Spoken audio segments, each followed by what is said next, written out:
Assalamu alaikum everyone. I hope you are doing good. Today I'm going to tell you about the concept of classes and objects in C++ using dev C++ editor. So basically, what is C++?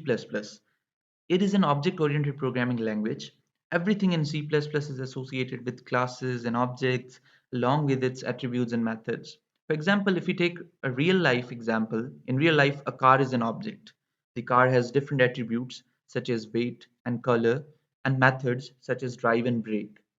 Attributes and methods are basically variables and functions that belong to the class. These are often referred to as class members. Now, basically, a class is a user-defined data type that we can use in our program, and it works as an object constructor or a blueprint for creating objects. Now, I'll show you how to create a class first. Go to the File, New, Project, select Console Application here. C++ project must be ticked and whatever name you want. Let's just keep it here, a project one, okay. And then I've already made the folder with the name C++ files. So I'm just saving it here. Okay. Now I'm going to remove this so that you don't get confused, and I'll start it from here. Now, according to the syntax, we'll write here using namespace std. Okay. And after that, I'll write a class because I'm making a class. And so I'll write a class and the name of the class. Let's say my class. Okay. So what is this? This is the actual class. This is the class. After that, I want to make it public. Okay. So what is public? It is an access specifier.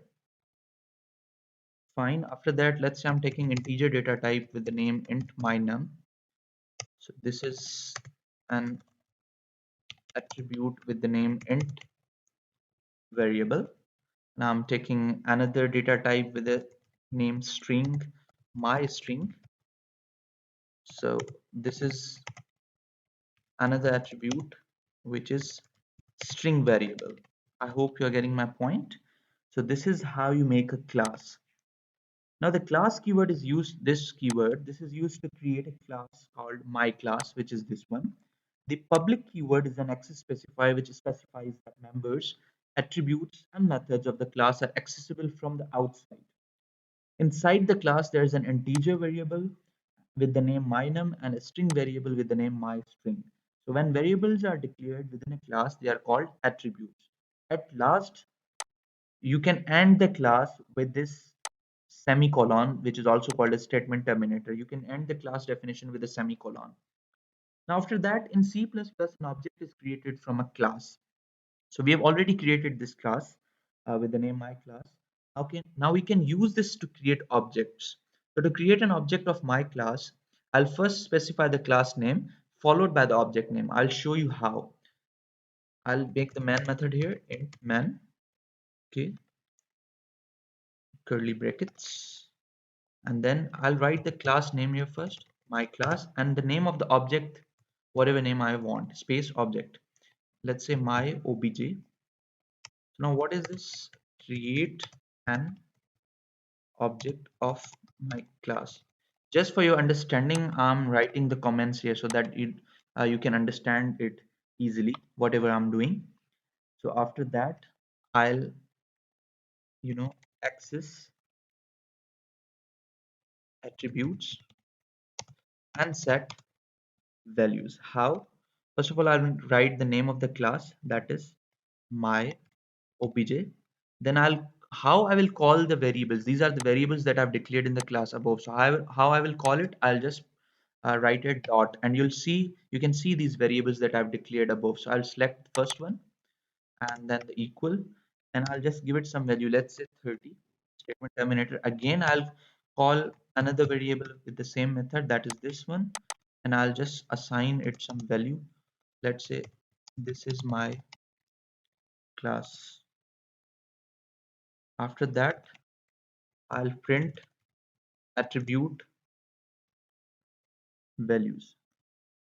Cout. I'll write the name of the object, that is my obj. Again, I'll write dot here and I'll select the values, and then I'm using here \n. Now, why do we use backslash n in the here in these quotation marks? Because whenever you want the output to be printed on the next line or the new line, we use this backslash n.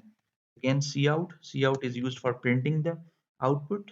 I'll call another variable with the same method dot, that is string statement terminator, and I'll return the value as 0. So first I'll compile it, just save it here, no error, and then I'll just run it. See, now you can see the output here 30, and this is my class. So this is the output. Now see, I have just made a single class and its single object. So now you can create multiple objects of one class as well. How? I'll show you how. Okay, let's remove this one and let's make another class. Okay, so I'm just making another class with the name, let's say car. Okay, and then let's say public.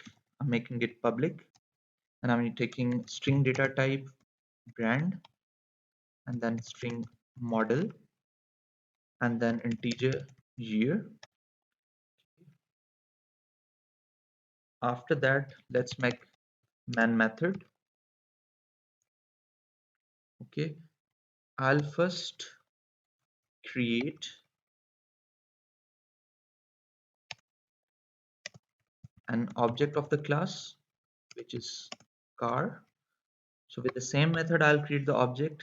First, I'll write the name of the class, that is car, and the name of the object I want to give it, car obj1. Because I'm going to create multiple objects, so I'm typing here 1. Okay, and then I'll call the variables car obj1 dot, 3 of the variables, and assign it values. Okay, let's say the brand Toyota, and I'll call another variable now, the model, assign it the values. Let's say Corolla, and I'll call the last variable, that is the year, and I'll assign it a value, let's say 2023. Okay, after that I'll create another object of this class car. Let's just copy it and paste it here. I'll just change the name of the object because the name of the class is same. Just make it 2, 2, and 2, and I'll change the values. Let's say the brand here, let's say Honda, and Civic, let's say the year 2022. Okay, after that what I'll do, I'll just print the attribute values. Cout, the same method, car obj1 dot, I'll call all these variables one by one, and then I'm giving it some space here. Again, car obj1 dot, the second variable, and then again some space here, and then third variable, car obj dot, sorry, 1 dot year. After that, again I want the output on the new line, so I'll just use here backslash n so that the output will be printed on the new line. I'm just copying it and I'll paste it here for another object, that is 2. Just make it 2 according to the name of second object, and in last I'll return the value as 0, and after that I'll just compile it first, no error, and I'll just run it. So now you can see Toyota Corolla 2023 and Honda Civic 2022. So this is how you can make multiple objects of a single class. I hope you understood everything, and I think that these are the concepts that you must understand about C++. So I'll see you in the next video. Allah Hafiz.